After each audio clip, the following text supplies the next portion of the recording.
मौजूदा हुकूमत को कई चैलेंजेस का सामना है। सियासी अदम इस्तेहकाम तो एक बड़ा चैलेंज है ही, इसके साथ ही साथ मुआशी चैलेंज सर फहरिस्त है। अब मुआशी मामलात और मुआशी इस्तेहकाम के लिए बड़े फैसले भी किए जा रहे हैं। सबसे पहले तो IMF की तरफ देखा जा रहा है और अब खबर ये मिल रही है कि चीन से 2.3 अरब डॉलर्स भी पाकिस्तान को मौसूल हो चुके हैं। वज़ीर आज़म ने इसी ज़िमन में बड़ी सनतों पर 10% सुपर टैक्स लगाने का ऐलान भी कर दिया है। उनका कहना है कि हमारे पास दो रास्ते थे इक़्तिदार संभालते ही। एक तो ये था कि हम रिफॉर्म्स करते और इलेक्शन में चले जाते, जबकि दूसरा रास्ता ये था कि सख्त और मुश्किल फ़ैसले लेकर मईशत को संभालते। तो उन्होंने कहा हमने सियासत नहीं बल्कि रियासत बचाई है। तो यह सब हुकूमत के मुश्किल फ़ैसलों से हमने देखा आज जो बड़ी सनतों पर टैक्स लगाया उससे हमारी स्टॉक मार्केट कुछ मुश्किल में नज़र आई है। असद उमर साहब कह रहे हैं कि सुपर टैक्स सनती शोबे पर बड़ा हमला है, इससे मज़ीद महंगाई होगी। आपकी नज़र में मुआशी इस्तेहकाम के लिए ये फ़ैसला कितना दुरुस्त है और क्या वाकई इससे अमीरों पर टैक्स लगेगा, गरीब पर बोझ कम पड़ेगा? देखिए, हमारी समझ से ये सारा कुछ जो हो रहा है समझ से बाहर है। आज जो बगलें बजाई जा रही हैं कि जो वो चाइना से लोन मिल गया, कमर्शियल लोन है, बैंकों से मिला है और कह रहे हैं कि ज़र मुबादला के ज़खायर जो हैं बढ़ गए हैं। ज़र फॉरेन एक्सचेंज के रिज़र्व्स पहुँचे हैं $10 बिलियन और 2.5 महीने पहले $20 बिलियन थे। वो 10 बिलियन कहाँ गए?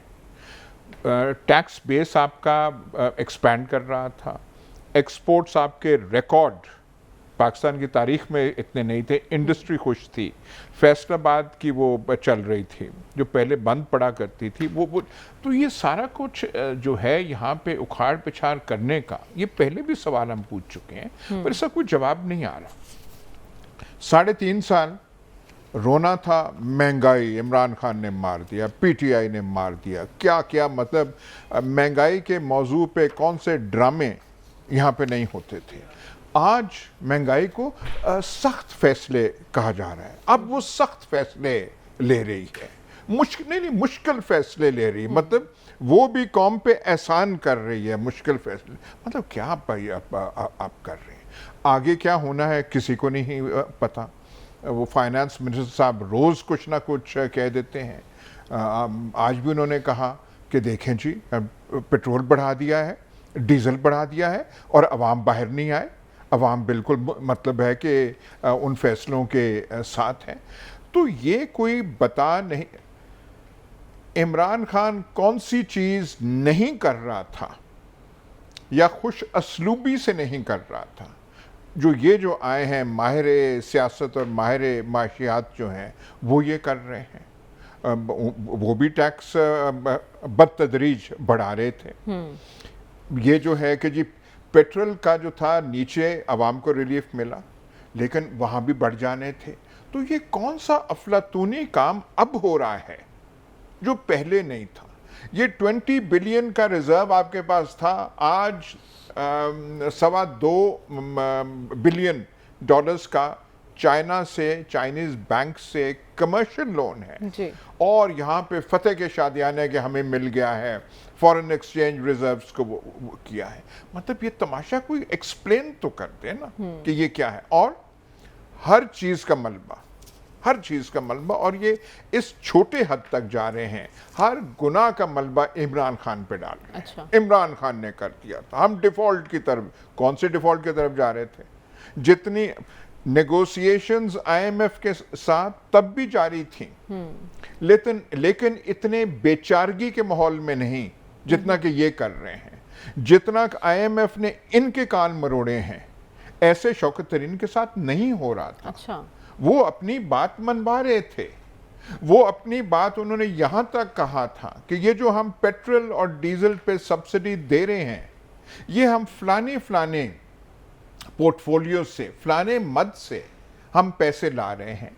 और उन्होंने एक पैकेज IMF को दिया तो उस पर कोई एतराज नहीं हुआ था। IMF ने सिर्फ ये कहा था प्रोविंशियल गवर्नमेंट से हमें अश्योरेंस ले दें, गारंटी ले दें कि जो आप कह रहे हैं प्रोविंसेस से लेंगे।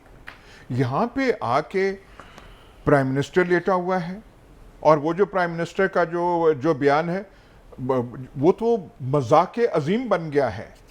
मैं आपके पास आया हूँ तो मैं आप समझेंगे मैं कर्जा लेने, मैं कर्जा लेने नहीं आया, लेकिन मजबूरी है।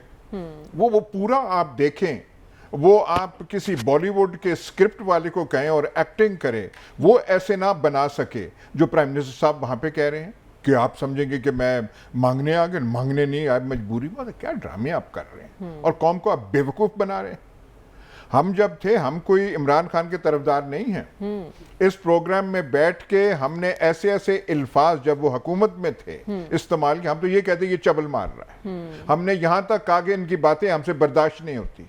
हम कहते, लेकिन ये इसका मतलब ये है कि उनकी हम जायज तनकीद करते थे, तो ये जो अफलातून आ गए ये क्यों ठीक कर रहे हैं? ये तो मुल्क के साथ मजाक बना रहे हैं। आपका खानदान आधा जो है करप्शन के केसेस में बाहर बैठा हुआ है, उनके बारे में तो कुछ नहीं है। उन पे कौन सा टैक्स लगेगा? नवाज शरीफ जो चीफ मिनिस्टर वगैरह यहां थे, इनका सालाना इनकम टैक्स कई साल में 2000 था, 3000 था, 4000 था।